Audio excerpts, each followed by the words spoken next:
Hi, everyone, and welcome to the 2022 GRADflix Showcase. My name is Angela Rook. I work at Graduate Studies and Postdoctoral Affairs as Manager of Graduate and Postdoc Experience. I am so pleased to be your host today for today's virtual showcase. This is our 4th annual event, and every year it just gets better and better. Although we can't all be together for the viewing of our GRADflix finalist videos, because of coronavirus, I am still so excited that we can join together live today to celebrate the competitors who have made it to this point in the competition. And it was very tough competition. If you're someone who's also super excited about this event and you're on social media, I encourage you to use our hashtag for this event, which should appear on the bottom of your screen. And tag our office, UWaterloo GSPA, if you're sharing on Twitter. So before we get into viewing our GRADflix videos, I do have a few housekeeping items to review.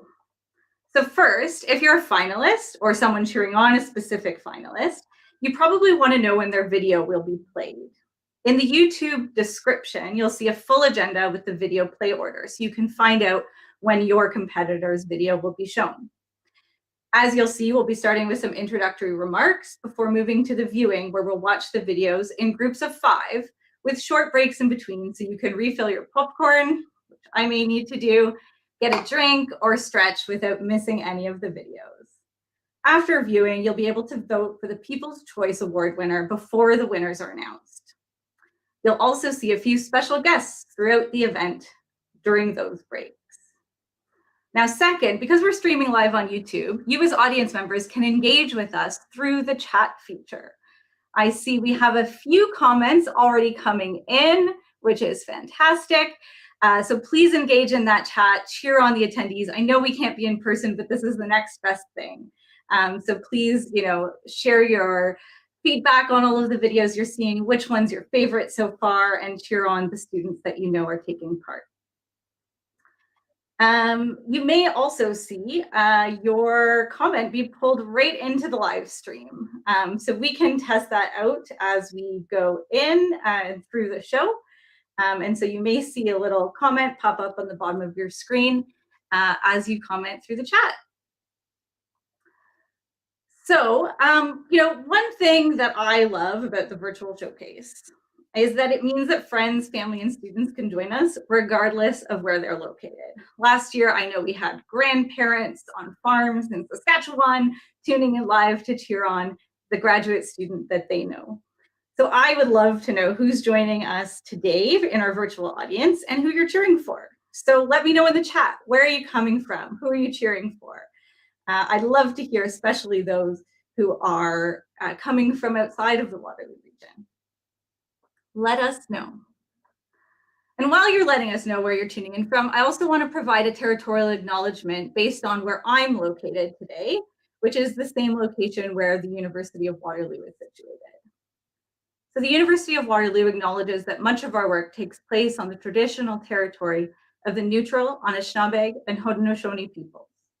Our main campus is situated on the Haldimand Tract, which is land promised to the 6 nations that includes 6 miles on each side of the Grand River. This acknowledgement is part of our work towards reconciliation at the University of Waterloo. Our active work towards reconciliation takes place across our campuses through research, through learning, teaching, and community building, and it's centralized within our Indigenous Initiatives Office. I also want to give a special thank you to the Graduate Studies Endowment Fund, who sponsored this event. The Graduate Studies Endowment Fund, or GSEF, at the University of Waterloo was created by a graduate student referendum in 2001-2002 for the purpose of funding an ongoing commitment to enhance the learning, research, and overall experience of grad students at the university. Grad students who are here are also able to apply to GSEF directly for funding in order to launch a new idea or project that will improve the experience of grad students. Check out their website for upcoming deadlines. And so as we move on through the show, keep sharing where you're from and who you're cheering for. We'll share some of your comments in a bit. But up next, I'd like to invite our Associate Vice President of Grad Studies and Postdoctoral Affairs, Jeff Casello, to say a few words about GRADflix.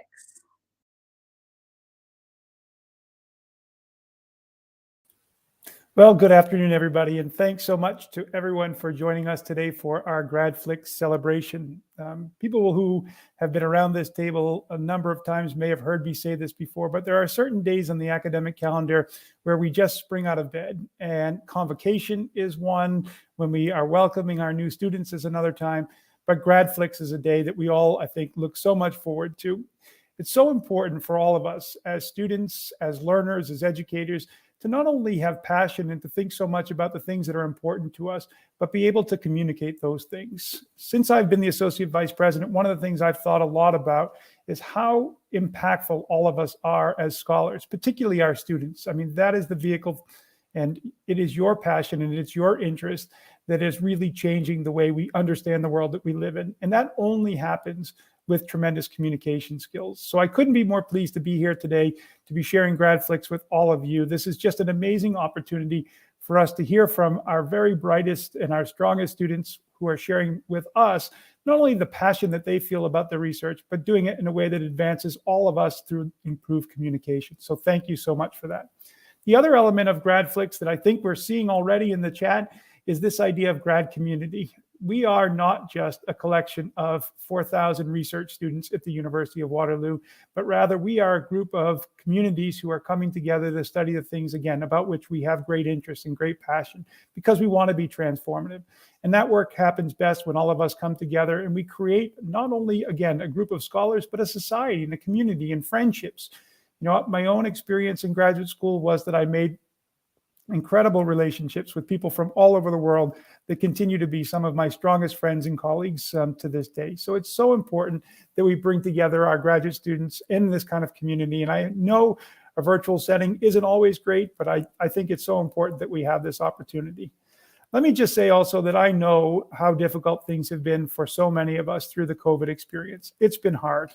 There's no question. It's been hard for us as administrators, as educators, but I can't imagine how difficult it's been for you as learners and for researchers. So I just want to say, as we begin the GRADflix celebration today, how proud we all are of you, of the resilience that you've shown.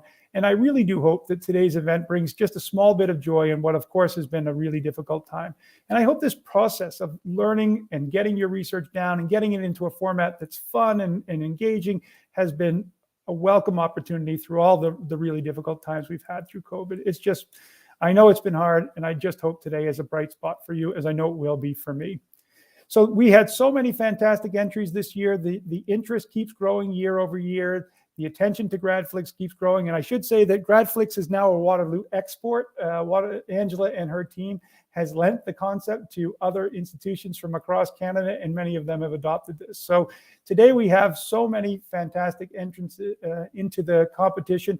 We won't see them all today, but you can certainly catch all of the entries on YouTube after the event, when all of those will be live. So I just want to take a moment to congratulate everyone who participated. I want to congratulate especially those who will have their videos shown today. This year has been the most competitive of all the years that we've run GRADflix, and we're so excited to see your work. I can't wait till later in the program when I get to announce our winners for today. It's going to be super exciting. I'm really looking forward to that. So just finally, thanks so much for being part of this and being part of our community. And with that, I will introduce my friend, my colleague, and our senior administrative guest for today. Dr. Charmaine Dean is our Vice President for Research International. Charmaine, welcome. Jeff, I couldn't agree with you more about wanting to jump out of bed with days like today, but you know, I'm really curious to understand as well, Jeff, what are the days that cause you to pull your blankets up over your head and say, I don't want to get out of bed today? So maybe that's a side conversation that we can have afterwards. I can guess what those are, though. You know, we're all so privileged to be able to do research in this country, and it's often funded by government through public funds or through a donor's funds. And there's such a responsibility to share the knowledge learned. Communicating and the efforts that you're making towards communicating clearly is not just about sharing knowledge, but it's also about triggering actions in communities.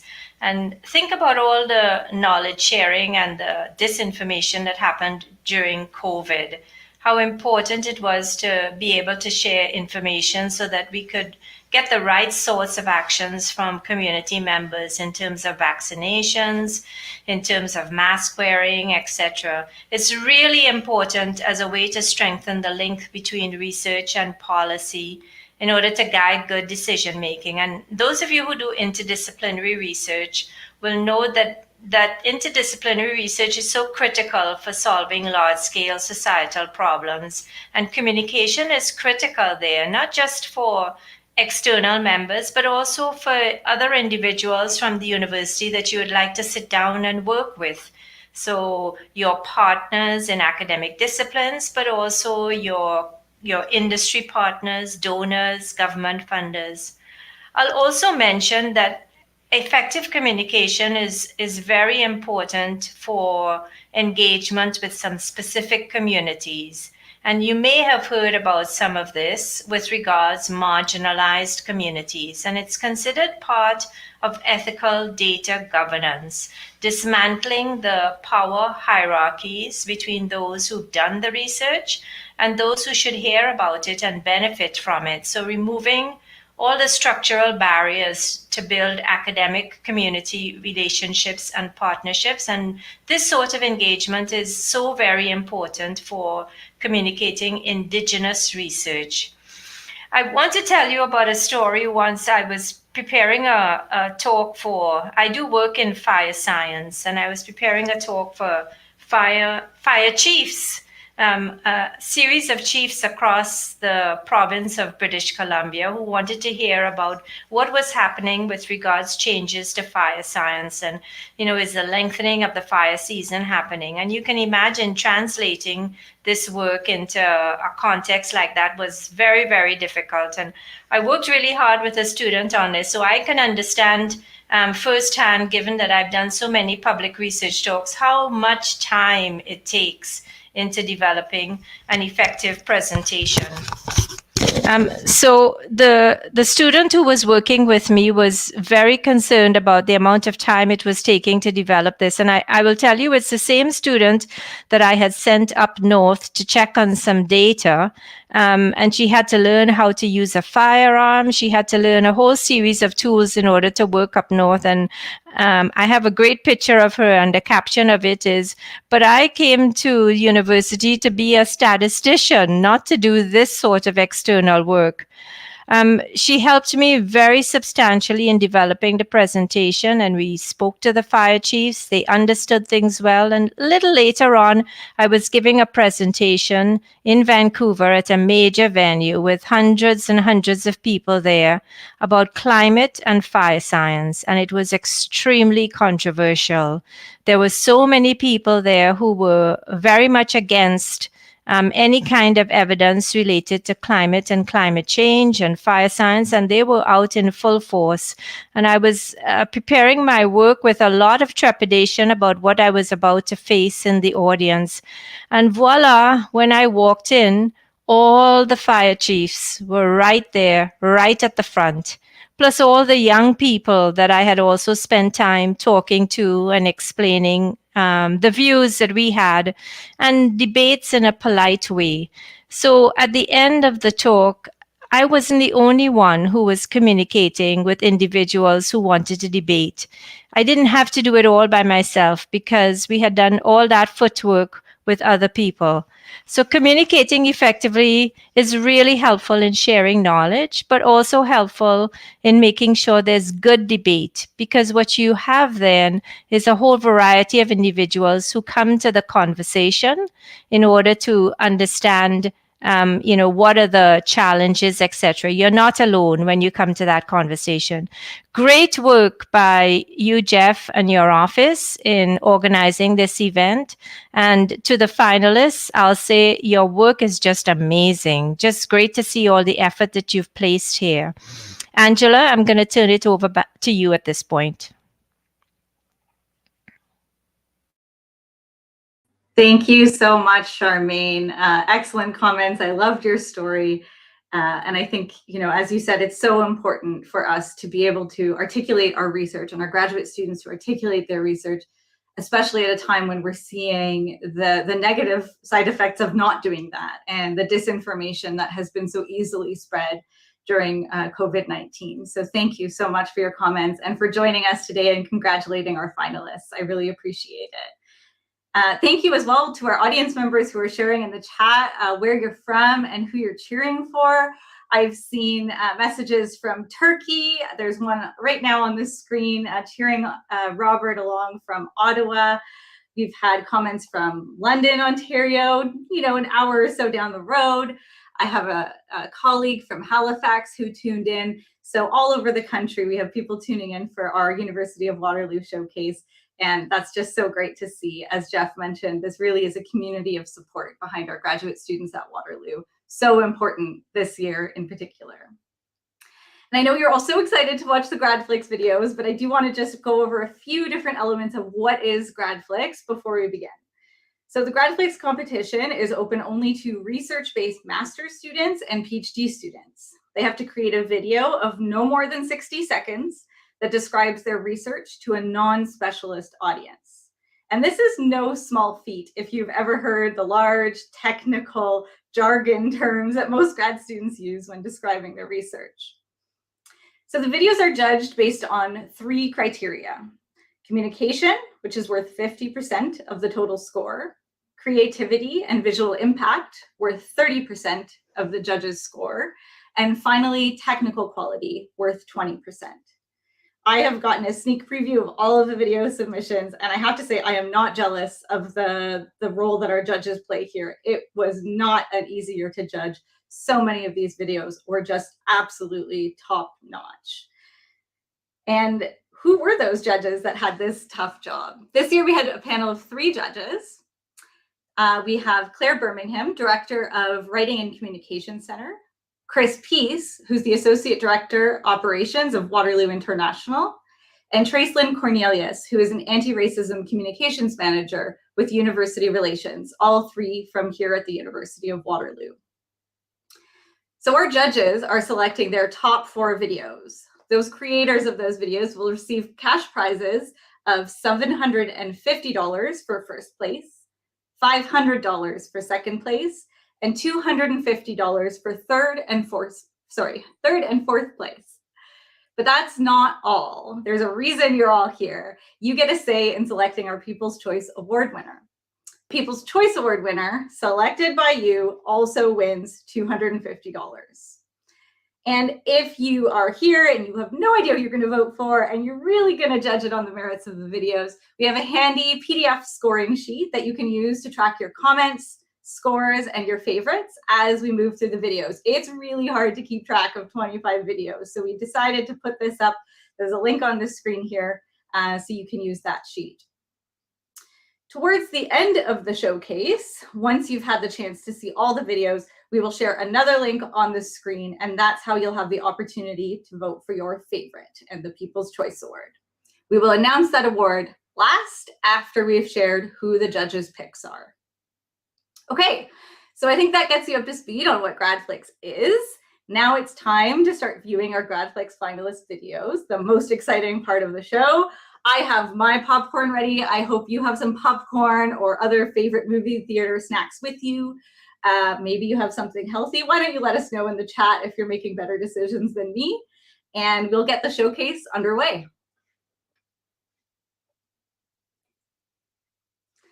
Up first, we have Sepideh Sarmast. She is a PhD candidate in the Department of Mechanical and Mechatronics Engineering. Her research focuses on renewable energies and energy storage systems.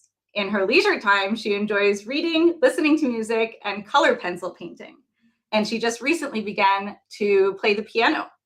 So here's her video, A Green Energy Storage. The electricity grid is complex, in which power supply and demand must be equal at any given moment. Historically, supply has been adjusted to meet changes in demand, from the daily patterns of human activity to unexpected changes such as overloads, wildfires, and storms. Nowadays, energy experts want to utilize renewables in power grid, but renewables are not reliable, which makes the demand-supply adjustment process more complex. Energy storage plays an important role in this balancing act. Much like refrigerators enable food to be stored for days so it didn't have to be consumed immediately, energy storage can store extra electricity and lets communities access electricity when they need it most, like during outages.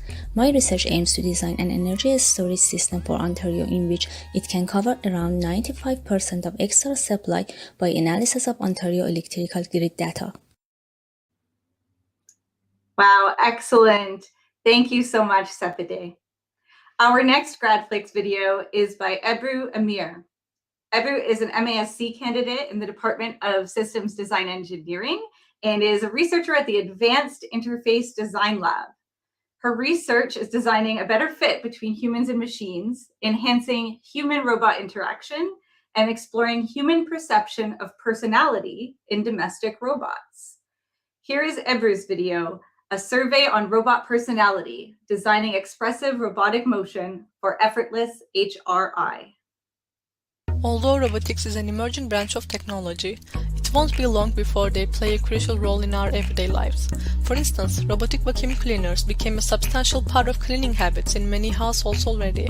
No matter how robots look, we humans tend to ascribe personality traits to them. Some see it part of the family, some call it good boy, and some find it clumsy when it gets stuck in a corner. Whichever you are, know you're not alone. It's a common phenomenon. My research aims to explore the factors impacting how humans ascribe personality traits to domestic robots. To do this, I used the framework of Laban efforts to design expressive robotic motions. This approach is unique because the framework was originally used in dancing and theater and has been applied to robotics very recently. Via an online survey, I used the mini IPIP questionnaire to analyze both human and robot personality. The findings can inform future HRI principles and help develop expressive robots for more effortless and intuitive interaction design. Thank you, Ebru. Up next is a video by Karen Hock. Karen is a PhD student in the School of Public Health Sciences. Her research explores the role of food policies on dietary intake patterns. Outside of school, she enjoys swimming, reading, hiking through nature trails, and baking and eating cookies. Here is Karen's video, Breaking News, Sugary Drink Taxes. Welcome to the 6 o'clock news. In today's top story, sugary drinks like soda have been linked to poor health effects like obesity. To reduce sugary drink intakes, some countries now have sugary drink taxes. Beyond nudging consumers to choose healthier options, this policy may encourage companies to formulate lower sugar drinks, but few studies have evaluated this policy to date. Let's welcome PhD student Karen Hock to explain how she'll tackle this issue. Thanks, Karen. I'll investigate the impact of sugary drink taxes by comparing drinks in countries with and without this policy. From product labels on supermarket websites in North and South America, I'll collect data on the sugar content of drinks. So I'll learn if a Coke in Mexico, which has a tax, has less sugar than one in Canada, which doesn't have a tax. For example, this research will help countries looking for ways to reduce sugar intakes, which can help improve the health of people worldwide. Now what could be sweeter than that? Back to you, Karen. Thank you, Karen, or both Karens, I should say. Our fourth video is by Robert Chlumsky. Robert is a PhD candidate in the Department of Civil and Environmental Engineering. His research involves improving hydrologic models using innovative approaches and calibrating models in high-performance computing environments. Outside of academia, Robert is a licensed professional engineer, a martial artist, a husband, and a father of 2 adorable twins. Here is Robert's video, Building Blended Hydrologic Models.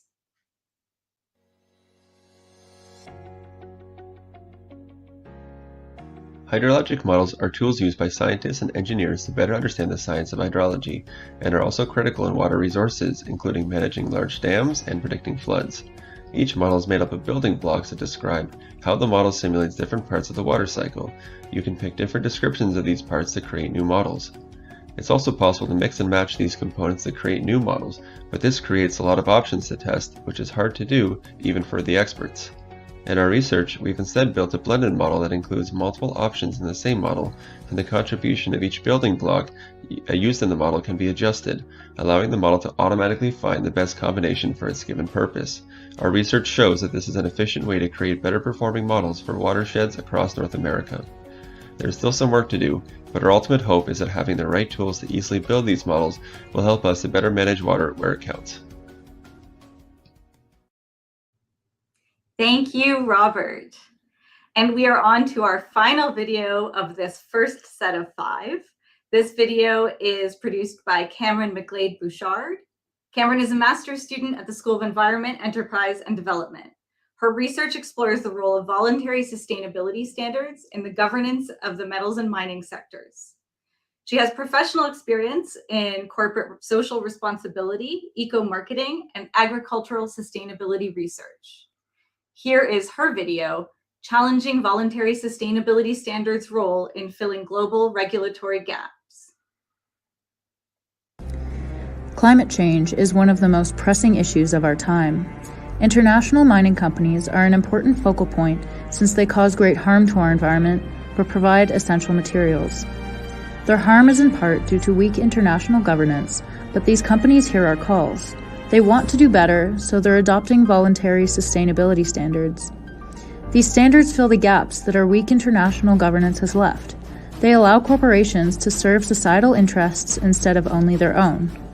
But the question remains, are companies capable of serving society when they're limited by their duty to make a profit? Can corporations create the change we and future generations need, or is it mostly just symbolic to help their public relations? My research aims to answer these questions. I hope that the answer can inform better policy, better governance, and improve corporate environmental impacts.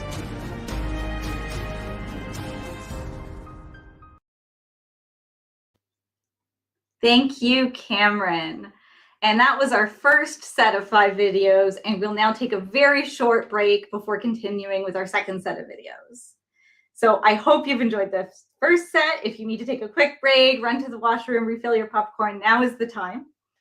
I just want to say I love the diversity of research that we get to see presented at GRADflix and the creativity of our graduate students in sharing their research in a way that we can all understand. It's just so impressive how they're able to take what is often hundreds of words and thousands of words in a thesis and boil it down to a 1-minute video where they're pulling in imagery and sound.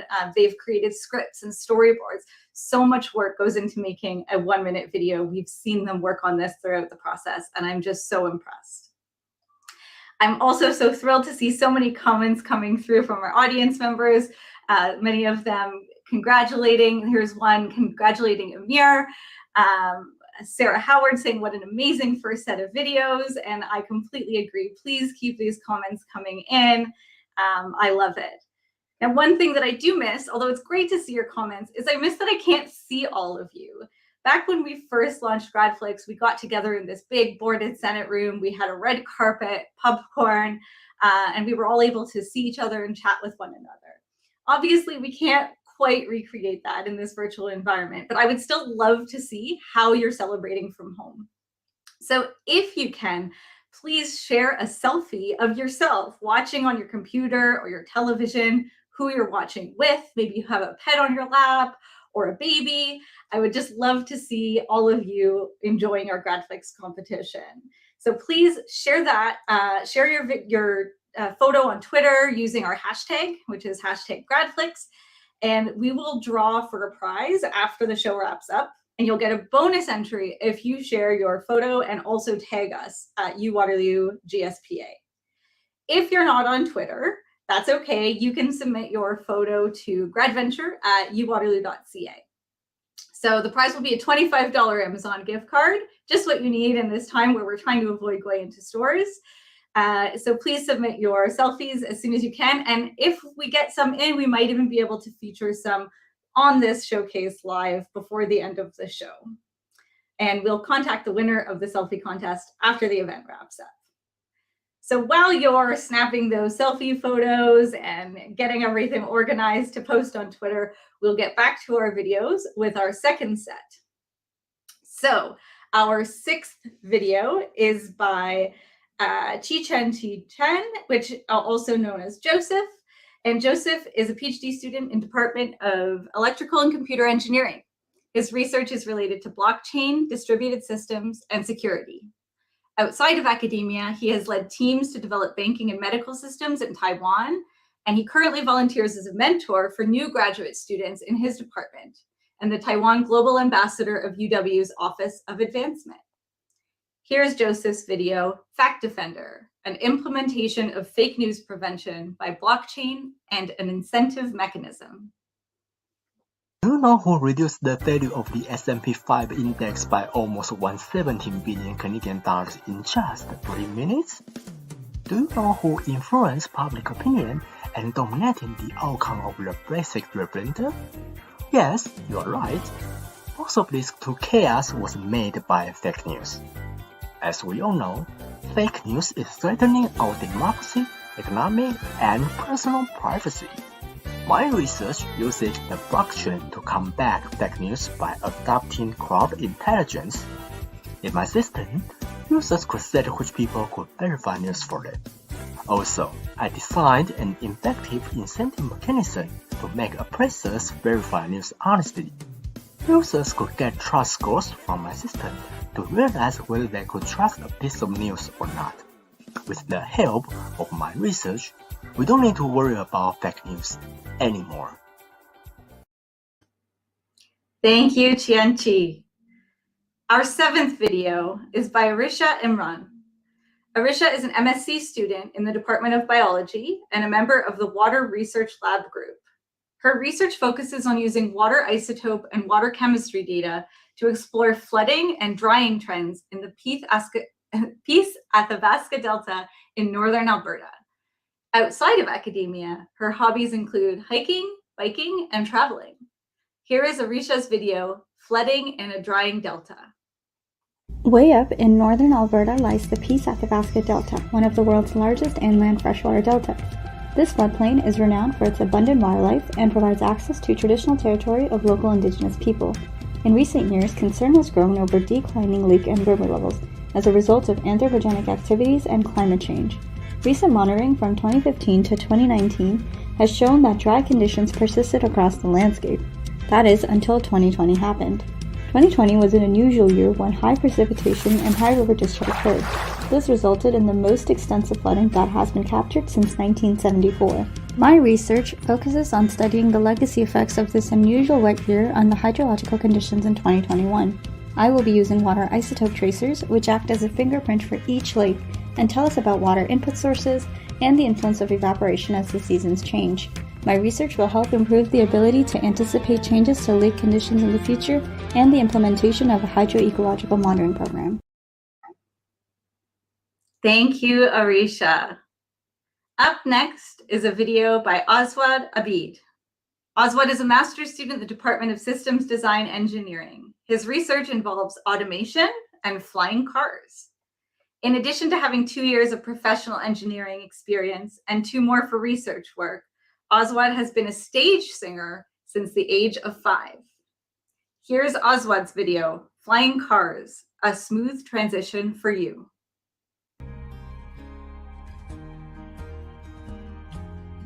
Flying cars are already here, but how should we control them? Whether for manual or emergency driving, we need a simple, standard driving system, which we currently don't have. To solve that problem, my research will let you drive a flying car in a virtual environment. Trying different types of controllers, I will try to find out what is the best way to control a flying car. Using my data, the government can decide the standard of the controller. The engineers get to iterate less designs and save money.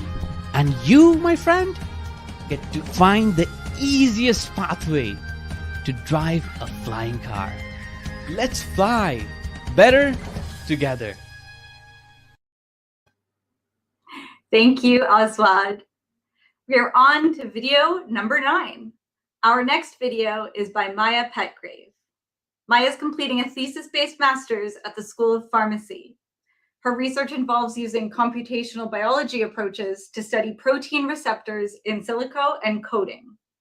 Outside of her research, Maya enjoys drawing, playing video games, and piano. Here is her video, Glycosylation and Dynamics of the Human Cannabinoid Receptors.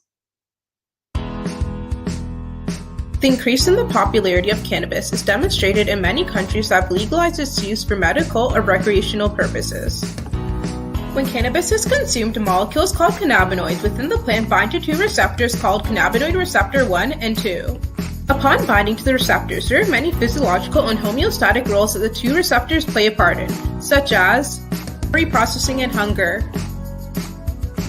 nausea, and pain management. Unfortunately, most cannabinoids elicit unwanted side effects such as psychoactive effects and lightheadedness, thus limiting their presence in clinical practices. Moreover, there's a limited understanding on cannabinoid receptors, where other cellular and molecular factors affect the nature of the protein. Specifically, one of these factors include the addition of sugar molecules and how it affects the protein interactions and dynamics of the receptors. Thus, our research aims at studying how sugar molecules affect the binding and dynamics of the cannabinoid receptors to comprehend more about their nature. Thank you, Maya.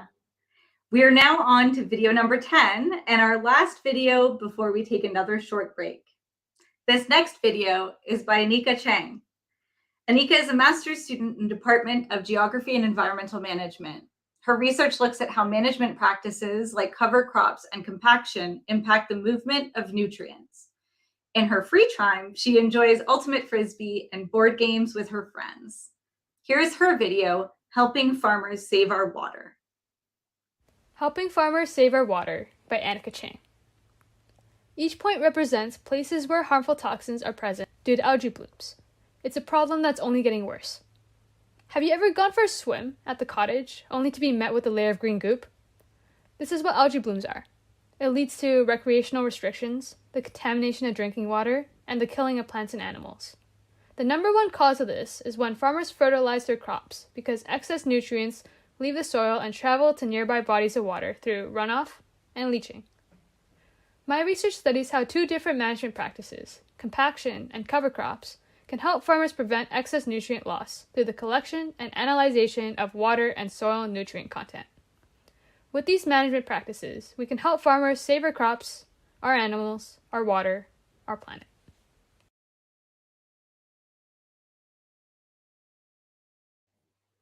Thank you, Anika. Now, if you need a quick break, now's your chance before we start on our next set of videos. It is going to be a short break again. We do have some slightly longer breaks coming up. I just want to say, one reason GRADflix is such an amazing, but also such a challenging competition is because of how difficult it is to distill such complex ideas into a 1-minute video. And it doesn't really matter what research area our students are coming from. This is just as hard a challenge if you're studying in a field like history or English in the humanities, or something really in-depth and technical in engineering or environmental sciences or health studies. We have competitors from 5 of our 6 faculties this year. The challenge is no easier for any kind of study as it is for another. 1 minute is really short. And our students, I think, have done such a fantastic job. And I love how all of the videos we've seen so far have been able to complement both the script, so what they're saying, with the imagery that they're pulling in. And you can see there's such a wide range of stylistic choices that our students have made so far. And we're going to see even more range as we move forward. But I think the most important thing is that our graduate students are able to explain these complex ideas to all of you. Some of you who may have never, stepped foot in these field of studies before. We like to tell our grad students when you're trying to explain to a non-specialist audience, talk to the audience as though you're explaining something to your grandmother who's never studied in this field. And so I just think it's so important to be able to explain what you're doing to anyone who you meet in an elevator, to your family at Christmas dinner. And that's really what the goal of GRADflix is all about. And so I would love to see more comments from those family members who are joining us from across the country today. I've seen several comments pop up on the screen, which is fantastic. So many of you congratulating all of our finalists that have shown their videos so far. Here's someone waiting for Miriam's video, which is fantastic. Sarah Howard says, this isn't the first time she's not getting a sneak preview before the showcase. She's usually on this side of the event. And so it's so fun to watch the videos be shared live for the very first time. Thank you, Sarah, for that. So thank you all again. Keep cheering on these finalists. They're all so great. And I hope that, as you go along, you're learning about the important research that our graduate students are undertaking here at the University of Waterloo. It really is so impressive. So I'll stop talking. Let's get back to some more videos. We'll start our video set number 3. So starting off our third set of videos is Maria Bernadette Battaglia. Maria is a PhD candidate at the School of Environment, Resources, and Sustainability. Her research is part of the Vulnerability to Viability Global Partnership and focuses on understanding the complexity of human behavior and its application to the governance of small-scale fisheries in Antigua, Caribbean. When not working, she loves going hiking, sailing, or freediving with family and friends. Here is her video, Human Behavior and Small-Scale Fisheries Governance, the role of social norms. Globally, many people rely on small-scale fisheries for their living, but factors over which they have no control are threatening them. Local changes in fishing practices can help, but change is hard. So far, traditional approaches to change haven't quite worked, because limited by assumptions of human rationality. Instead, I use behavioral sciences to explore the complexity of behavior and gather evidence on its drivers. One of the most powerful drivers of behavior is social norms. For example, if you see all your friends doing something, you'll probably want to be like them. Likewise, if more and more people start adopting the same norm, the behavior of an entire community can change. So, how do we develop social norms in practice? Well, first we need to understand how much people care about what other people do. I will collaborate with fishing communities to identify how social norms shape their practices. In the future, the same communities can use this information to develop new norms and foster sustainable use of their oceans. Thank you, Maria. Up next is a video by Anas Mahdi. Anas is a master's student in the Department of Mechanical and Mechatronics Engineering. His research focuses on developing a robotic walker with sit-to-stand assistance, with the ultimate goal of creating low-cost assistive devices for the elderly. Here is his video, Improving Mobility for Elderly Population. Quality of life is improving worldwide, which results in increased life expectancy. Generally, people face many challenges as they grow older, such as muscle weakness, stroke, and other neurological diseases, which could lead to difficulty in mobility. According to Statistics Canada, the most common disability type among age group 65 and older is mobility disability. As a result, elderly people depend on others to help them perform everyday activity, which could lead to a negative effect on their mental health. In some cases, older adults cannot stand up from their sitting position independently, even with the help of walkers, rollators, or canes. This lack of options in the commercial space creates a need for a device that enables them to stand up and move without assistance from others. My research focuses on designing and testing a lightweight robotic walker with a walking and sit-to-stand assistant for indoor and outdoor use. The robotic walker is evaluated through experiments that test the performance of the robot, feedback from the users, and the human factors. Thank you, Anas. Our next video submission is from Zaid Abbas El-Sabeg. Zaid is a PhD student at the Department of Civil and Environmental Engineering. His research focuses on using augmented reality, robotics, and AI to help perform inspections of infrastructure, such as buildings and bridges, for structural health monitoring. Outside of academia, his hobbies include biking, running, and hiking. Here is his video, Interactive Defect Segmentation Using XR. Bridges all over North America are aging very rapidly. Therefore, the cost to maintain these bridges is also skyrocketing and is becoming unsustainable. Right now, bridge inspections are time-consuming, costly, and very inefficient. To solve these issues, we are using the Microsoft HoloLens 2 to allow inspectors to measure the sizes of structural defects as well as collaborate more effectively with each other. The HoloLens 2 is a mixed reality device that lets users see and interact with holograms using hand gestures or speech commands. We use a technique called interactive segmentation. The user first selects a few points inside and outside a region of interest, and then an image processing algorithm analyzes the image to segment the defects more accurately. Inspectors can also add 3D text annotations on objects of interest, which can be viewed by other inspectors wearing a HoloLens. We hope to provide inspectors with a solution that improves inspection outcomes such as increased accuracy and efficiency, as well as increased collaboration between humans and technology. Thank you for your time. Thank you, Zaid.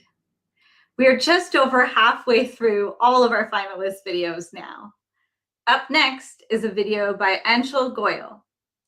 Anshul is a PhD student in the Department of Electrical and Computer Engineering. His research explores technical fields such as smart grids, renewables, electric vehicles, and energy storage systems. When he's not working, his hobbies are playing table tennis, watching science fiction movies, listening to music, and cooking. Here's his video. Is power sector ready for EVs integration into grid? Hello, I am Anshul Goyal and I will show you how my research will help in creating the right environment for electric vehicles to flourish. Transportation sector has transformed from animal-driven to fuel-based engines, but fuel-based automotive produces almost 25% of worldwide CO2 emissions. Not to worry, electric vehicles is solution to carbon-free transportation. However, charging and discharging of EV affect grid load capacity, grid stability, power quality, and many other such problems. Countries like Canada have set target of 100% ZEV by 2040. My research aims to develop a model of distribution system to accommodate EV penetration up to 50%, further suggest methods to minimize its impact on grid stability, and finally its impact on electricity market. My research aims to benefit policymakers, grid operators, and various players in electricity market by suggesting grid infrastructure modification, flexibility provisions planning, and market behavior anticipation. My vision is to make grid infrastructure prepared for welcoming this transition. Thank you, Anshul.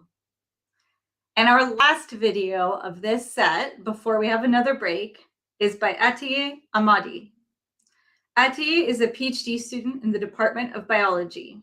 Her research is in systems biology and is aimed at creating a healthier, safer, and more convenient future.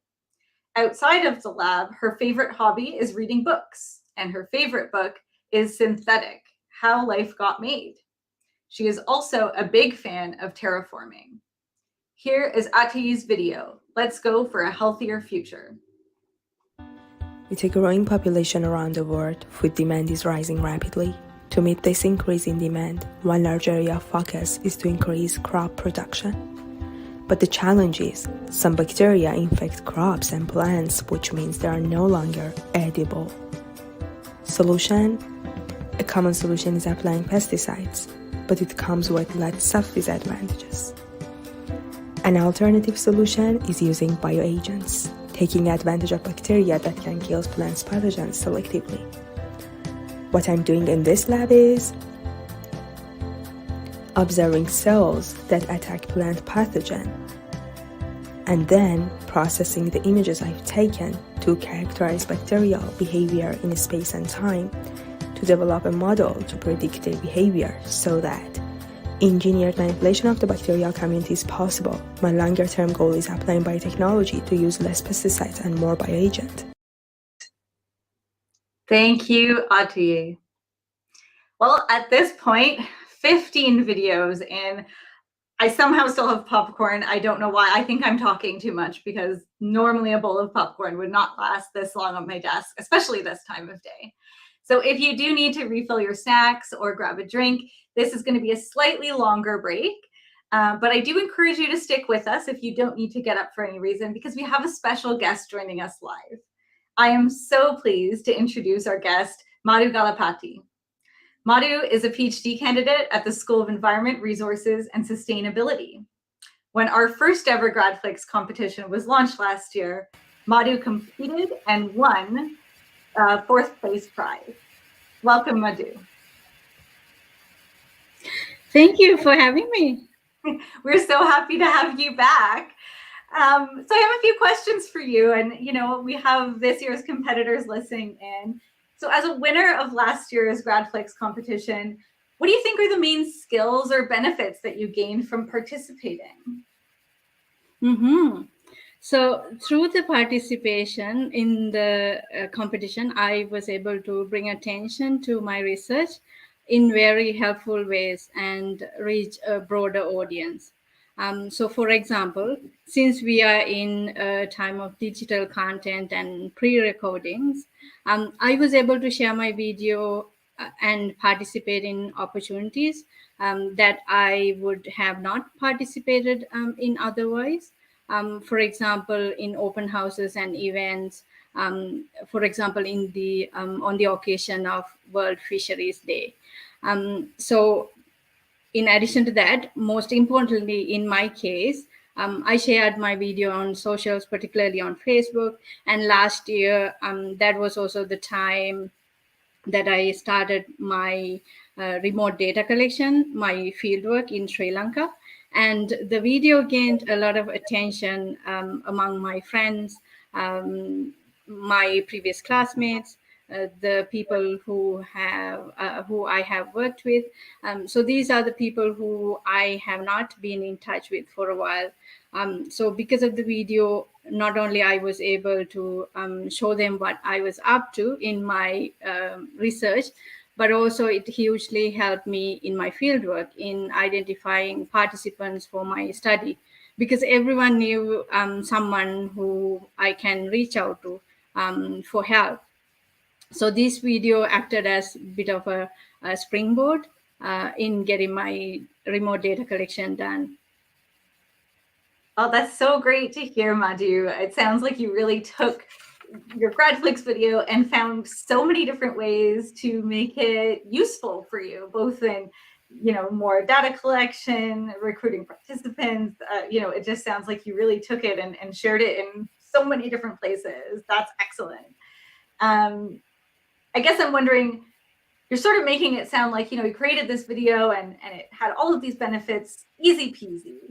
But was it actually that easy in creating the video? Did you have any challenges in creating or producing the video? Did you have any previous experience making a video before you participated last year? Mm-hmm.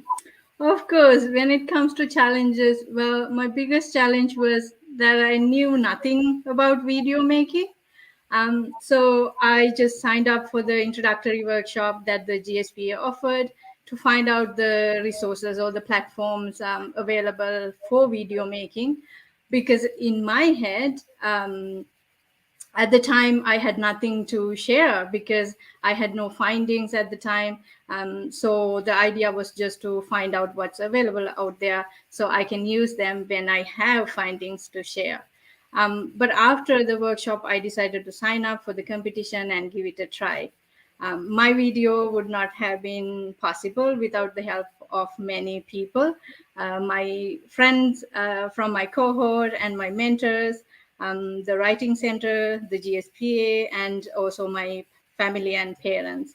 I'm so grateful for the feedback and the support I got in doing the video. So that's how I came across and managed to submit mine. That's excellent. Thanks so much, Madhu. And I appreciate the shout out you gave to our excellent Writing and Communication Center. We have staff across the Writing and Communication Center who have supported our GRADflix competition from the very beginning. They are so used to reading our graduate students' theses and proposals and scholarship proposals. And GRADflix was something new. And so quickly they turned around and became experts in writing video scripts and storyboarding so that they could support our students. We have such a fantastic Writing and Communication Center. So thanks for reminding me to thank them. I think they're such an important resource to all of our competitors. So perhaps I'll sort of finish up our interview, Madhu, with what advice would you have for members of the audience today who are graduate students and who might think about competing in GRADflix future competitions? Mm-hmm. Well, I myself certainly not an expert by any means. I am also continuing to learn, but based on my overall experience in participating in GRADflix, I would encourage them to just sign up like I did, because this was not just a competition, but an opportunity to go step by step through a process, a guided process to be exact, to produce something amazing. And for me, it helped me think through the pieces of my work and decide what would matter the most and what would resonate the best with the audience. But also, this was the most fun opportunity that I have had so far in my research work to involve others in the process, and especially my family. And in my case, my 7-year-old was she had lots to say about the color scheme and the images. So it was a lot of fun.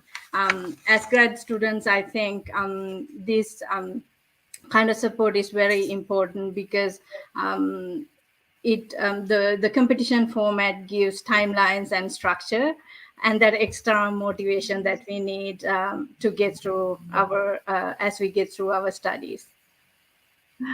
Oh, that's so great to hear, Madhu. Thank you so much. And, I really appreciate you taking time out. You're not even competing this year, but I asked Madhu, hey, would you want to come and talk to our finalists, share some words of wisdom? And Madhu just jumped on the chance because she just so enjoyed participating last year. So thank you so much for making the time, Madhu. And I will encourage our audience members, after you've watched all of this year's videos, I encourage you to go back to last year's and watch Madhu's video so you can even learn more about what she was talking about as she was learning how to create her video. So thank you, Madhu. I know you're staying to watch the rest of the show, so I hope you enjoy it and get some popcorn for yourself. Thank you so much. Thank you for having me. And huge congrats to the finalists and a special shout out to my friend, Maria Battaglia, who's from my very own research group. Oh, that's great. Thanks so much, Madhu. Thank you. Bye. All right, so let's get back to it. We have 5 more videos coming up. First up, Lauren Goss. Lauren Goss is a master's student in the School of Public Health Sciences. Her research interests include child and youth mental health, child and youth multimorbidity, as well as quantitative methods. In her spare time, Lauren enjoys spending time with her family and friends, traveling, and going for walks with her dog, Billy. Here is her video, Mental Health Service Use Among Children and Youth with Chronic Physical Conditions. Mental illnesses are increasingly common amongst all children and youth, but those who are also diagnosed with a chronic physical condition, such as diabetes or epilepsy, are at increased risk. There has been some research on how these young people access mental health services, but findings are mixed, and there are limited longitudinal studies. Understanding how these youth access mental health services is important as an increasing number of young people are being diagnosed with a chronic physical health condition. My thesis involves analyzing data collected from a sample of children and youth from McMaster Children's Hospital who have been diagnosed with a chronic physical condition. Through my analysis, I will describe the frequency and patterns of service use over a 2-year period and examine potentially associated factors. The goal of my project is to generate findings that will support the integration of physical and mental health services, as well as help vulnerable youth and their families navigate the health system. Excellent. Thank you, Lauren. Our next video is by Eugenia Dadzi. Eugenia is a first-year master's student in the Department of Biology. She is currently researching the potential of microbes and the enzymes they produce to sustainably degrade plastics. In her spare time, you will find her reading, playing volleyball, or catching up on an episode of her favorite TV show. Here is her video, Microbes and Enzymes, Sustainable Plastic Degradation. Picture a world where plastics don't exist. Strange. Almost everything we own is fully or partly made of plastic. Our clothes, furniture, just to name a few. Plastics are perfect for daily use because they're chemically unreactive and resistant to degradation. Ironically, these traits also allow them to accumulate and pollute our environment. Plastic waste is currently managed through recycling, landfilling, and incineration, but these methods are costly and also pose threats to the environment, so there's a need to find other sustainable methods. Fortunately, certain microorganisms have been identified that can degrade plastic. They produce enzymes that break plastic down into smaller constituents that they can use as sources of energy. But this process is very slow. So in my project, I will explore natural environments with the goal of identifying more plastic degrading microbes and enzymes to be engineered for more efficient activity. Thanks, Eugenia. Up next is a submission by Narges Haidari Beni. Narges is a PhD candidate in the Department of Systems Design Engineering. She is passionate about her research into signal processing and the design of biomedical systems. Besides research, she has great friends for company and enjoys painting and writing, which give her the opportunity to express herself creatively. Here is her video, monitoring cardiac activity from the upper arm. My project is focused on monitoring cardiac activity from the upper arm. While monitoring, cardiovascular diseases are the #1 cause of death globally. Half of those are related to cardiac arrhythmias. So, monitoring cardiac activity can prevent such events from happening. But how? The most adapted clinical tool that's used to detect them is electrocardiogram or ECG. It can be detected by attaching electrodes to the chest. Inconvenient, huh? That's why we are trying to use a wearable device on the upper arm, comfortable and accessible. Now, what's the main challenge?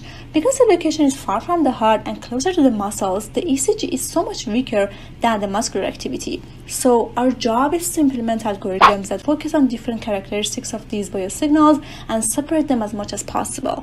Eventually, with a decent separation, we can extract the required clinical information to detect cardiac arrhythmias.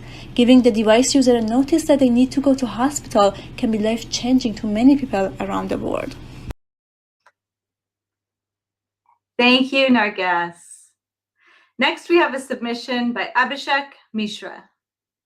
Abhishek is a PhD student in the Department of Chemical Engineering.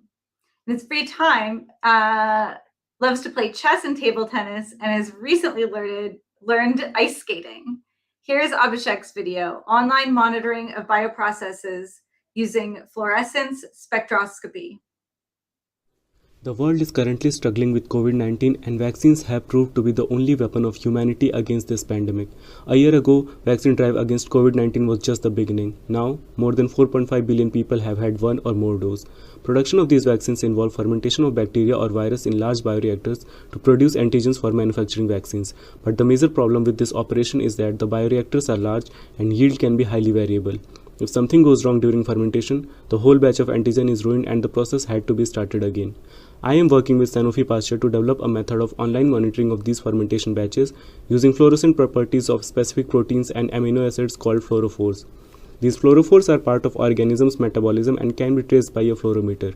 I observed the course of lab-scale fermentation using our customized fluorometer and record the fluorescence data, which is then used to develop models to predict the course of individual batches. This method will help monitor the yield of antigens in real time and will also help in fault detection and diagnostics if something goes wrong during antigen production. Thank you. Thank you, Abhishek. So we are on to our final video of this set with just 5 more to go after. So the final video of this set is by Linda Sosa Hernandez. Linda is a PhD candidate in the Department of Psychology. Her research focuses on the individual and relational factors impacting children's socio-emotional risk and resilience across development. In her spare time, Linda enjoys reading, dancing, and going on hikes with her dog, Bailey. Here's her video, Shyness and Friendship Formation. Most of us have felt a little shy when giving a presentation or meeting someone new, but for extremely shy children, these situations can feel like a total nightmare. Shyness also increases children's risk of being rejected by peers, developing social anxiety, and doing poorly in school. Luckily, research shows that having even one friend can protect shy children from these outcomes. So, how do we help shy children make friends? To answer this question, we observed interactions between 2 children who had never met before and measured their emotional expressions. We found that shy children often show a negative or neutral expression with a new peer, who may interpret this as a sign that they're not interested in being friends. As a result, they express less positive emotions themselves, a cycle that makes it less and less likely that a friendship will start. But there's hope. By bringing these children in again, we can identify characteristics of both children that help their friendship unfold. Overall, my research will help us understand which behaviors facilitate friendship formation for shy and non-shy children. Thank you, Linda. All right, so we only have one more set of videos to go. The time has just flown for me here. I'm not sure about you. So I want to see how you're all watching from home. At our first break, I announced a selfie contest, and I have been told that we have some selfies coming in. So can we get a sneak peek of some of the selfies that have been shared so far? Let's see if we can see any up on the screen here. Oh, we have one from Elise Fist. It looks like some popcorn kernels left over in her bowl. Awesome. That's a great selfie. And so many comments about cats and dogs today. Oh, and here's one. Oh, look at baby Lincoln cheering on the GRADflix finalists in his U Waterloo sweater. That is fantastic. And this must be, I'm told, Tamara. That's fantastic. There's a picture of me. It's like, wow, watching myself through a screen. Another great selfie. Thank you so much, Tamara. And Ebru, with a GRADflix poster. So this must be Ebru, one of our finalists, who has this year's GRADflix poster. That's fantastic. As you can see, I have one on my wall as well. So great to see you all celebrating from home and cheering on our competitors this year. If you have not yet submitted a selfie for the contest, you still have a chance. We will continue to accept your submissions till the end of the show. So share your photo on Twitter with our hashtag GRADflix and get a bonus entry for tagging us at UWaterloo GSPA. And if you're not on Twitter, remember, you can send it to us via email at gradventure@uwaterloo.ca. So thank you all for sharing your selfies. We are on now to our final set of videos. We'll start this off with Mariam Gad. Mariam is a PhD candidate in the Department of Chemical Engineering, Nanotechnology, and is a member of the 2D Materials and Electrochemical Devices Lab. Her research focuses on developing the next generation of lithium-ion batteries. Mariam likes to unplug from work by plugging into video games or watching cat videos until she can get her own cat. Here is Mariam's video, Silicon Batteries. We all know the pain of running out of battery quickly and at critical times. A new material that may solve this problem is silicon. Besides being the second most abundant material in the Earth's crust, it also has a higher capacity than current materials that makes it last up to 10 times longer on a single charge. Unfortunately, silicon is insulating and undergoes a very large change in volume during cycling, using up the electrolyte and quickly leading the battery to fail. So, I attempt to solve this issue by placing silicon particles inside a conductive graphene shell, giving it the space for the volume change while also reserving the electrolyte. Starting with the dispersion of silicon and graphene precursor in water, I will use a simple spray-based technique to fabricate the structure. I will then optimize its composition to provide the best performance to make a new generation battery that is safe, long-lasting, uses a scalable procedure, as well as cheap materials to make it more affordable. Thank you, Mariam. Up next, we have a video by Alexander Malone. Alex is a master's student in the Department of Kinesiology and Health Sciences. His research is based out of the Occupational Biomechanics and Ergonomics Lab. In his free time, Alex likes to work out, listen to podcasts, and read comic books. Here is Alexander's video, The Determinants of Paramedic Performance. Within 2 years, Ontario paramedic call volume has increased by 10%. During the same period, paramedic overtime hours have increased by 15%, and injury claims have increased by 63%. If the number of active paramedics can be increased, the paramedic workforce will be better able to meet the demands of the public. One solution is to increase the number of recruits that are physically fit for work. Paramedic recruits are required to complete a physical evaluation to demonstrate readiness for duty. Through the identification of performance-contributing characteristics, such as BMI, we can identify which recruits typically underperform. Once this group has been identified, 2D markerless motion capture will be used to compare successful and unsuccessful performances in this group's physical evaluation. This will identify transferable movement techniques to improve recruits' readiness for duty, thereby increasing the paramedic workforce and allowing paramedics to meet the growing demands of the public. Thank you, Alexander. Our next submission is by Sepideh Dalatabi. Sepideh is a PhD candidate in the School of Public Health Sciences with a focus on cognitive neuroscience. Her current research is on the effect of psychosocial stress models on brain development, evaluating both behavioral and biochemical factors. Here is her video, The Effect of Early Life and Adulthood Social Stress on Brain Development. Positive or negative experiences could add up to shape brain development. Social isolation is the lack of social contact, which is especially important during childhood when brain development is maximal. During adulthood, if a person is experiencing stressful situations, you also may be stressed, called bystander stress. I'm investigating whether social isolation and bystander stress separately and in combination can affect brain development. The main question is whether experiencing social isolation in childhood changes the behavioral responses to bystander stress in adulthood. I'm collecting behavioral, biometrics, and biochemical data. Also, gender differences are important in this study. My research can help us to understand better how brain works under stressful situations in different life stages to manage those situations. Thank you, Sepideh. We are down to our final 2 GRADflix finalist videos. I can't believe it. The next video is by Jessica van der Vaart. Jessica is a master's student in the Department of Kinesiology and Health Sciences. She has a background in kinesiology and rehabilitation sciences, and her current research focus is in neuroscience. Outside of research, she enjoys staying active through things like Muay Thai and has been an instructor for the Muay Thai Club at U of W for several years. Here is her video, The Effects of Exercise Combined with Music on the Brain. We all know that exercise is important for our overall health and well-being, as well as our brain health. Research has also shown that listening to music can have a positive impact on brain functioning. A single session of exercise as well as a single session of listening to music have both been shown to improve brain functioning as well as thinking abilities.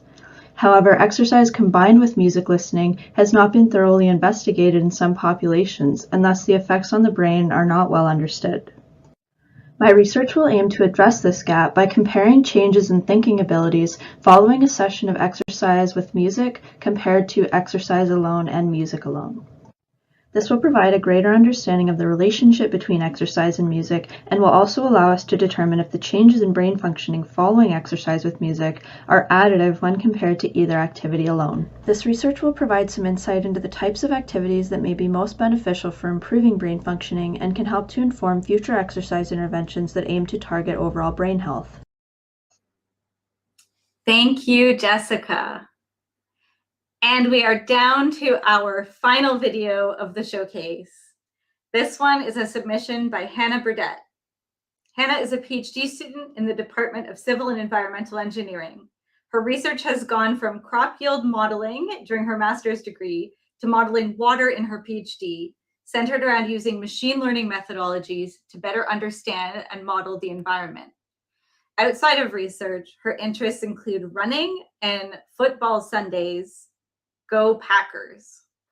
Here is Hannah's video, Upscaling Snow Processes.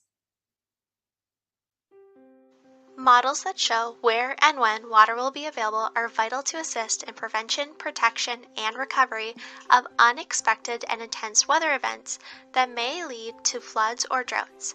However, current water models struggle to incorporate what we understand about water at a point scale with the realities of large-scale landscapes.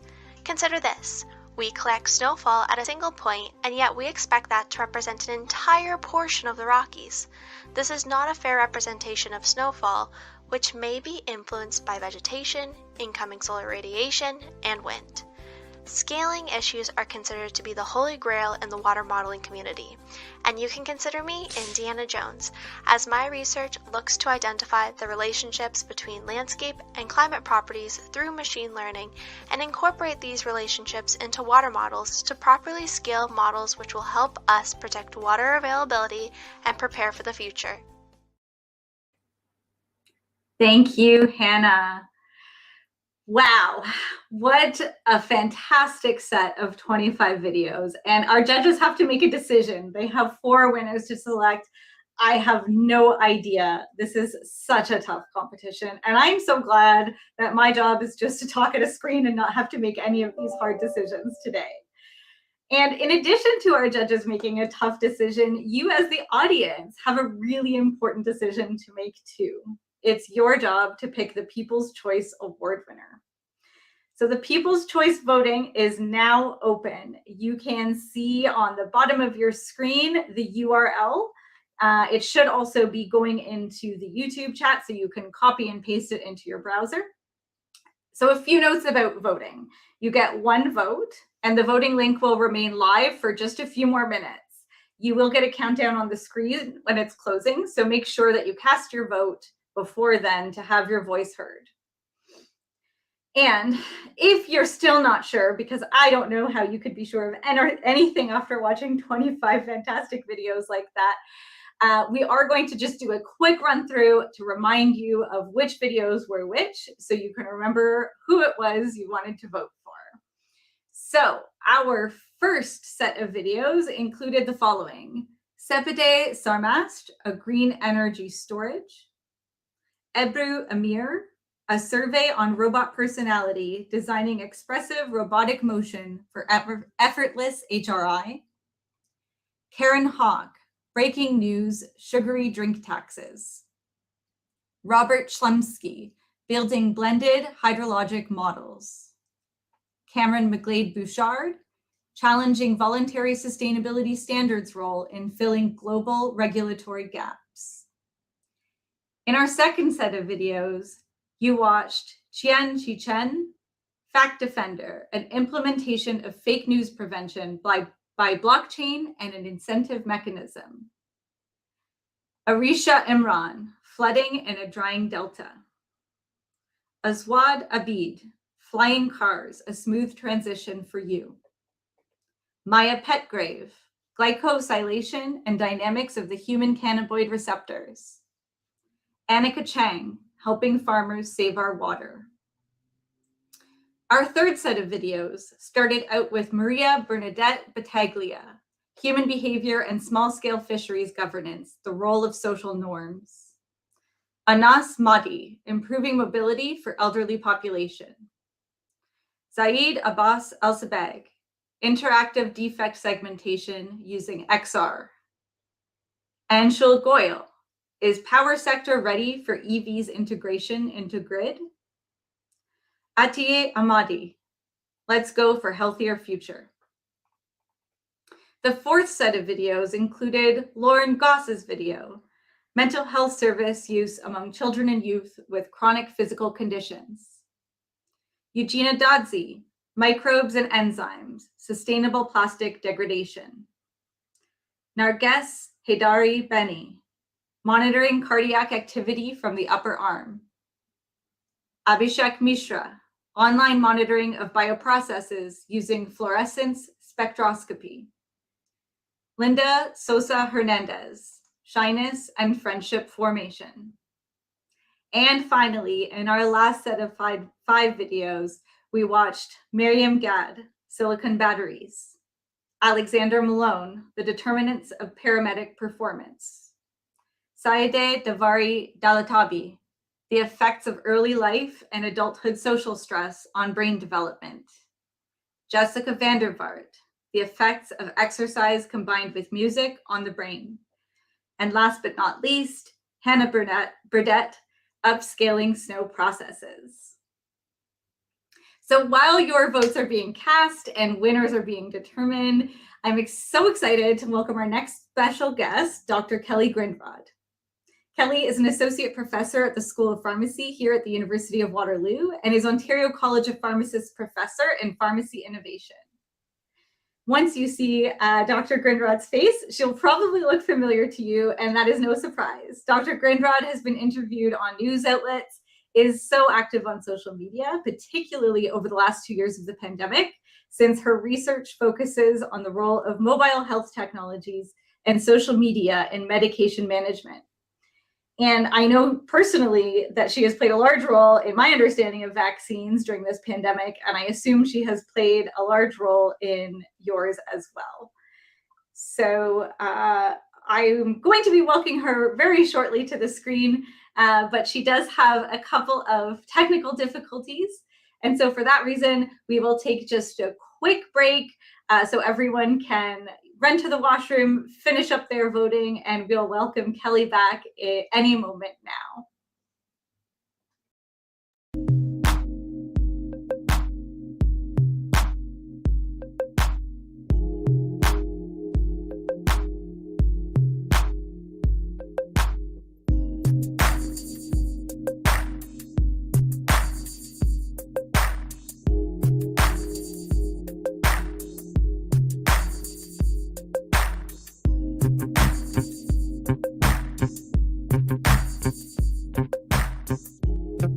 All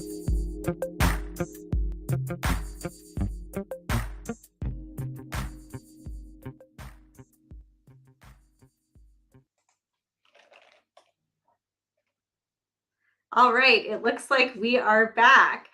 And I am trusting that Kelly is now able to join us. It may be that we actually have another technical difficulty, and I apologize about that.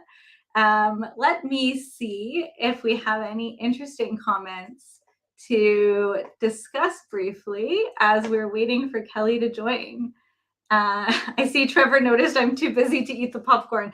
I assure you that this will be completely gone by at least probably 5:30. If we wrap up by 5 o'clock, it will definitely be gone. I've been smelling it this whole time. And I hope that the rest of you are also enjoying your movie theater snacks. And yes, thanks to you all for sharing your comments. So many of our audience members are cheering on. I'm assuming many of you have someone that you're interested in cheering on and who you hope will win the People's Choice Award. But many of you are cheering on everyone, and that's so great to see. I think that it's clear that all of your work is being recognized by everyone who's attending today. It's so clear that you've done this. All right. And it looks like we may move over to Jeff Casello again, who will say a few words as we wait for Kelly to rejoin. So yes, Dr. Jeff Casello, our Associate Vice President, Graduate Studies and Postdoctoral Affairs. How have you enjoyed the show so far, Jeff? Just fantastic, Ange. I just can't believe how amazing the quality of the videos are.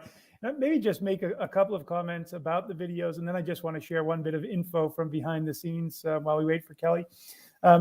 Just one thing that I pay quite a lot of attention to is the diversity of the scholarship that's going on. And we heard everything from psychology to plastics to friendships to silicon batteries. And really, I mean, I think if we were to bundle up these 20 videos, and what I'd very much like to do is to take them on make them available to our colleagues at provincial government and let them see what kind of work is really going on, not just at the University of Waterloo, but across the province in terms of fantastic graduate student research, and just encourage the intensity of funding that we need to make sure that our graduate students and our research can continue.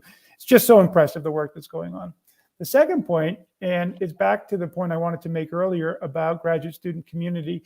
And, you know, as we see the diversity of the scholarship, but we also see the diversities of the cultures and the heritages and the genders and the identities that our students represent. And it's so endearing to me to see here today just such a diversity of scholars who have made, many of whom have come from, well, diverse parts of Canada, but so many from around the world. It's incredibly important to see them come and be part of our community. And I just think it's absolutely fantastic to have them here together sharing with all of us. And I just think that, you know, if we can take a moment today to just learn from each other, not just on our scholarship, but on our lived experiences, it makes all of our experiences here at the University of Waterloo so much richer. So that's what I wanted to share about the videos, just quickly, but I did want to share this as well. Colleagues will know that our provost is our lead academic, our vice president, academic and provost. He runs the place, except for the president. But in terms of academics and budget, Dr. James Rush is our provost. And during GRADflix, Ange, I'll admit to sneaking over and checking emails. And I did get a message from the provost asking, how can he be part of the program today? And I had to tell him the message that you had told me, that, sorry, Jim, the door is closed on your engagement because he was committed earlier in the day, but he wanted to meet on his behalf to extend his very best wishes and congratulations to all the participants here today. And I can just share one other quick comment about Jim's experience with GRADflix. He had come to the very first GRADflix in his early days as provost when we were back in the Senate and boardroom. And he told me after that event that this was the very best use of the Senate and boardroom that he had seen in all his time as an academic or as an administrator at the university. So I think we've certainly captured the provost's attention and has nothing but strong and positive words of encouragement for all our participants. So I wanted to share that with the group. That's great. Thanks so much for that anecdote, Jeff. It's great to hear that the provost is interested and is watching these videos. I'm sure our students really appreciate that. But I hope you didn't blame me when you said he wasn't welcome to pop into the live showcase. That may be a career limiting move. Thank you so much, Jeff, for popping by as we awaited Kelly's reconnection. And Dr. Grinrod has now joined us. Thank you so much for your patience, Kelly, with some of our technical difficulties. What have you thought of the show so far? Oh, it's amazing. You know, as someone who works a lot with trying to take complicated topics and turn them into graphical depictions of information, you know, just some of the live action stuff, the animated stuff, the students' ability to take really complicated topics and distill them into simple 1-minute summaries, understandable summaries. It's for me, as someone who's in pharmacy and healthcare, sometimes one of the only times I get to see what other departments are really working on. So it's just fantastic. Oh, thanks so much, Kelly. And, you know, I thought of you immediately when I was trying to think of a special guest to invite, because you've been all over the news. You've been on social media. You do leadership in the community. Public engagement is so important to the work you do. So during times like these, how do you envision the role of academics and young researchers within the broader community?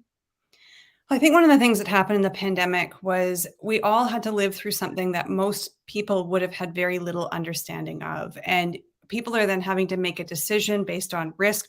We know from research that graduate students do, for example, that people have a really hard time making decisions in the context of risk. And all of a sudden, when you do know something about this area, and I think we probably have a lot of researchers working on climate change or the environment, for example, that are going to find themselves in a very similar role.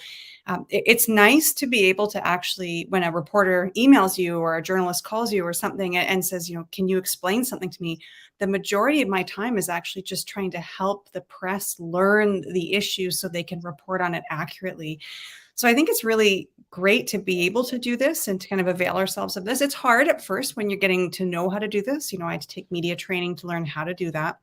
But I think it's actually really fulfilling when you realize all those years of working to become an expert in something, and you actually can be of help and assistance to people who are going through something that's difficult. Oh, yeah, such good points, Kelly. You know, one other thing that I noticed, so, you know, you've talked about communicating with the media and getting media relations training. I know that, and I follow you on Twitter, that social media is one area where you really focus on public engagement. You know, what would you say to our students is the importance of social media as one way to communicate their research or to connect with others? What's the importance of that? Have you found it useful or detrimental in your work, and what should students be aware of? I think one of the things that is good about social media is you can't control who you come into contact with. And so sometimes you can put something out there and other people have opposing viewpoints. Now, there are some dangers, and I think a lot of academics are experiencing that, where you're seeing in certain areas in Twitter, for example, you might have experts on a given topic, very high-level experts arguing with one another about some nuance about their topic.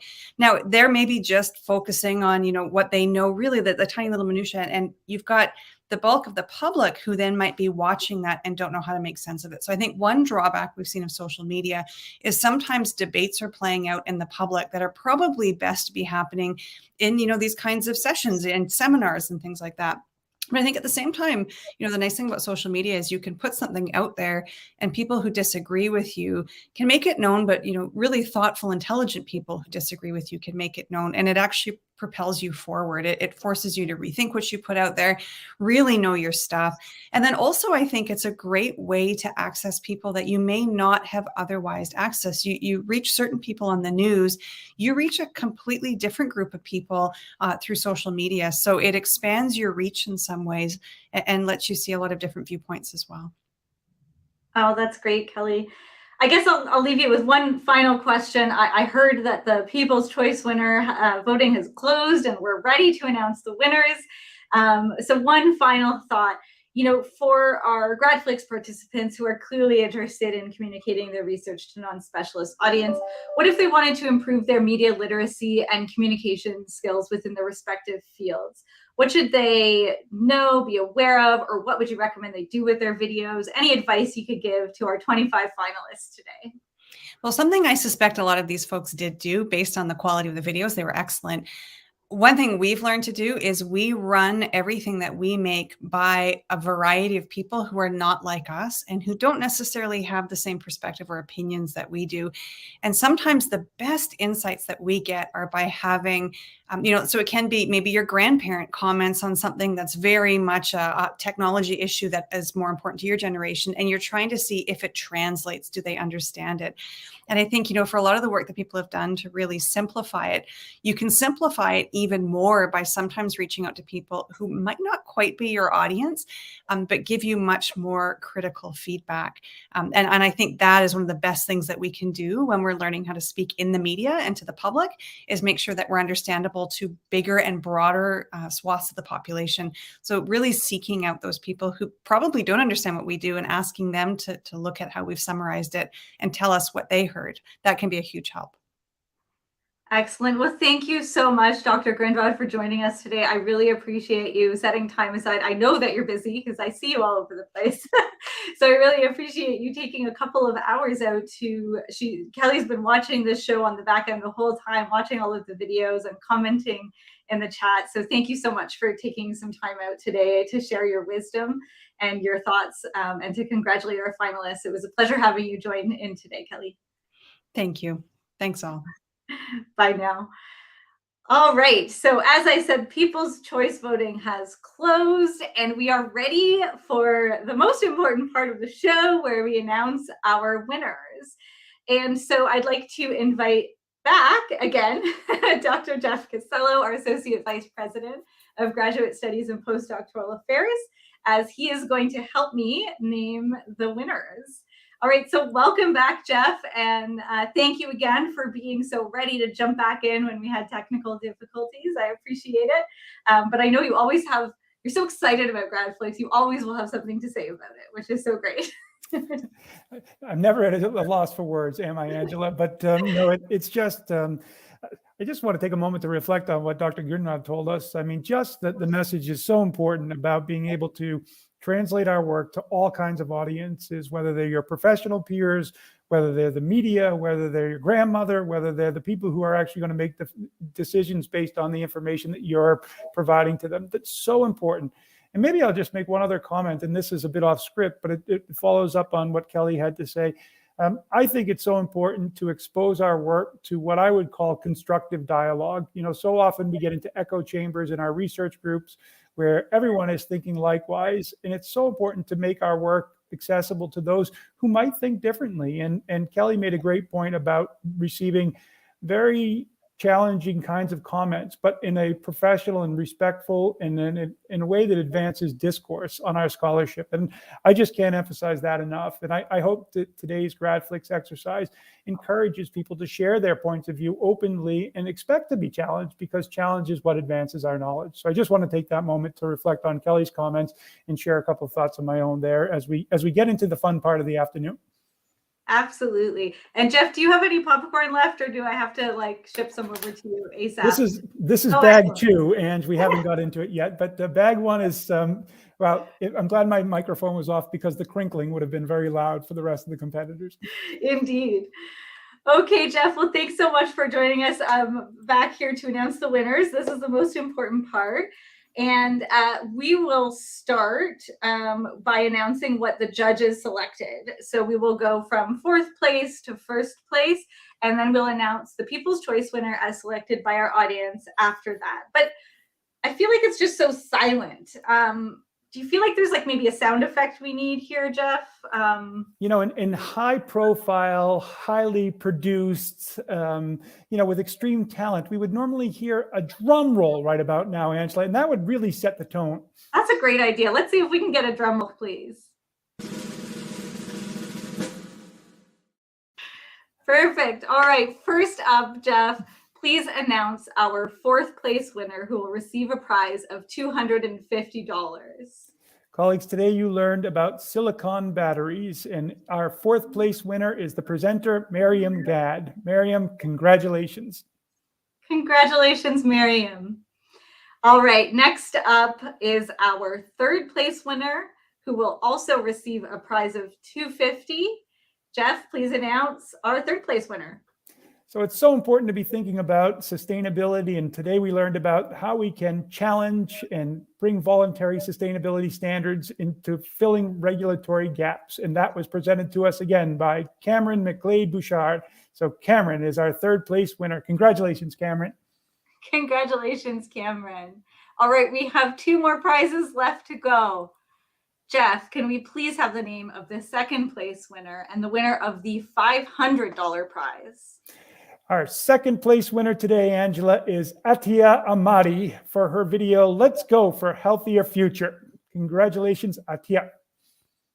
Wow, and we are getting so many comments in the chat congratulating all of our winners so far.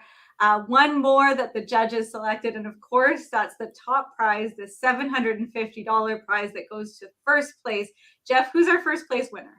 No additional drum roll, Angela. We need a little bit. We'll get another one later. We'll get one later. All right, we need to heighten the mood. I hope everybody is ready. Maybe I'll prolong things by saying that everyone today is a winner, but I think people are eager. So let's celebrate our first place winner, Eugenia Dadzi, on her video, Microbes and Enzymes, Sustainable Plastic Degradation. Eugenia, you are our first place winner. Congratulations. Wow, congratulations to all of the winners as determined by our judging panel. But you know, Jeff, that's not all. There is still one more prize. Some would argue it's the most important prize, given that we have, potentially hundreds of people watching live on YouTube. So we do have the People's Choice Award winner. Jeff, I'd like you to announce that, but I know how much you like that drum roll sound effect. Let's get one more for Jeff and for our People's Choice winner. Let's hear that drum roll. Our People's Choice Award winner from the School of Environment, Resources, and Sustainability, with a video title, Human Behavior in Small-Scale Fisheries Governance, the Role of Social Norms, is Maria Bernadette Battaglia. Maria, congratulations on being the People's Choice winner for the 2022 GRADflix celebration. Wow, that is excellent. Thanks, Jeff, for joining us, and to our good co-team for managing to pull those drum rolls together for us. And congratulations to all of our winners. As Jeff said, all of our finalists did such a fantastic job. So, Jeff, any final words for our competitors or our audience today before we close out the show? I just had to, my dog was very excited in the background, Angela. She's thrilled with the outcome of today's awards. So I had to just give a shout out to the dog for their contributions to the program. More seriously, I just will take the last opportunity to say thank you. Thank you to everyone. My job is to get up every morning and to spend my days with the brightest folks in Canada and in North America and potentially the world. And I don't know how I could have a better position. And when I come to events like this today, where I get to celebrate the work that all of you are doing, it's just intoxicating. It's why I became an academic, to spend time with people who are caring and transforming the way we think about today's real global challenges. And I will say, colleagues, that none of this happens without the spectacular work behind the scenes of my friend and my colleague, Dr. Angela Rook, who runs our student experience portfolio, and her phenomenal team in graduate studies and postdoctoral affairs. Angela, I couldn't be more grateful to you and the team for helping us get this together. But today, really, the focus is on our students and their contributions, and you make that possible. So collectively, the most sincere thanks from all of us in GSPA and on behalf of the whole university, to the team and to the competitors for making today such a special day. Thank you so much, Jeff. I really appreciate that. And thanks for joining us to announce our winners. I will let you go as I wrap up with just some final comments before we finish off the live stream. So, wow, what a day. What a way to start a week on a Monday. What a good show. I mean, I hope everyone enjoyed it. And I hope you all realize that the prizes, we could only give cash prizes to a certain number of our competitors, but I feel like anyone who made the final today, that was an accomplishment in itself. We had so many submissions this year. I encourage all of you to review the videos once more on we have a playlist on YouTube that will become live as soon as we end this session. And you'll be able to review all of the videos you saw today, as well as all of those who submitted videos, but unfortunately weren't able to be featured at today's showcase. So to all of you who submitted videos, who were named a finalist, who were chosen as a winner, thank you. All of you put so much effort into this. And I am so impressed that at a time where everyone is tired and Zoom fatigued and tired of looking at screens, our graduate students took some time out to sort of flex their creative muscles and create something beautiful about their research. So I hope you all join me in congratulating one final time all of our competitors for GRADflix this year. I am so impressed. I also want to thank the whole team behind the scenes. So Good Company production team who made this stream look so good on YouTube. I couldn't have done it without you, who managed to, figure things out when we had technical difficulties, throw in sound effects, which may or may not have been planned in advance. Thank you all so much, as well as to those on my team who did various different tasks behind the scenes. Our co-op student, Cassandra, Tasha, Graham, Carrie, and Marta especially. And again, if we were in person, I would be inviting all of you to stick around, grab a drink, chat with all of our finalists. And unfortunately, we can't do that. We will try to leave the chat open through YouTube for a little bit longer so you can continue to connect there. But I encourage you to reach out to our students who created videos. Once we put that whole playlist up, all the students created or listed a way that you could get in contact with them. So if there was a video that so interested you, please reach out to that student, ask them questions. Our students get so excited to hear when people are interested in their research. Graduate school can be a tough slog where you're plugging day in, day out on your research and you feel like no one really cares what you're doing. So if there's a video that really interested you, I encourage you to reach out to the creator of that video. Their contact information will be listed, and start a conversation. That's what this is really all about, this community and the conversations around the research. So again, watch all of the videos that were submitted, not just those that were shown here today. Please continue to share your favorites and your photos on social media using our hashtag, and connect with all of our competitors either on social media or through email, LinkedIn, and so forth. And one final time, congratulations again to all of our competitors, finalists, and winners. Thank you to all of our special guests who joined us today, Madhu, Dr. Grinfrod, Charmaine Dean, and Jeff Casello. It's been such a pleasure to host this event today. Thank you all so much for tuning in live, and I hope everyone enjoys their week. Bye now.